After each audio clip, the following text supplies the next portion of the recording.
Someone suggested to try to think if there's anything good that ever came from religion that couldn't have come without religion.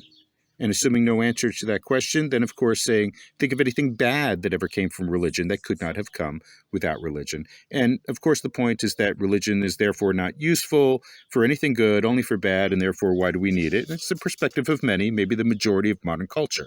And there are certainly other perspectives, and it's those that I spend most of my time in. So I had to try to answer, and my answer, I don't just mean from any one religion, I don't just mean from a set of rules or people gathering together, I more mean from the perspective of transcendence. And I would say my answer is happiness, not just the happiness of hanging out with friends, drinking wine, and having a good time. I mean the beatific happiness of a saint, of a mystic, of a Buddha, of a shaman, Jesus in the story of the Transfiguration.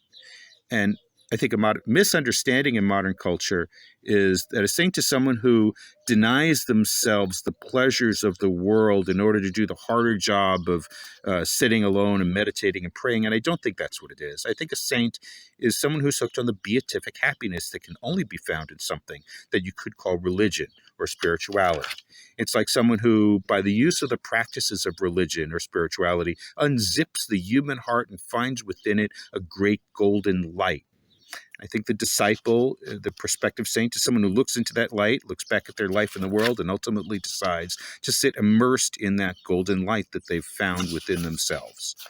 And the good that can come from that is the beatific happiness that is entwined with compassion, the compassion of a saint. A person who can provide understanding, compassionate attention to listen to people, to make them feel heard and make them feel understood and loved.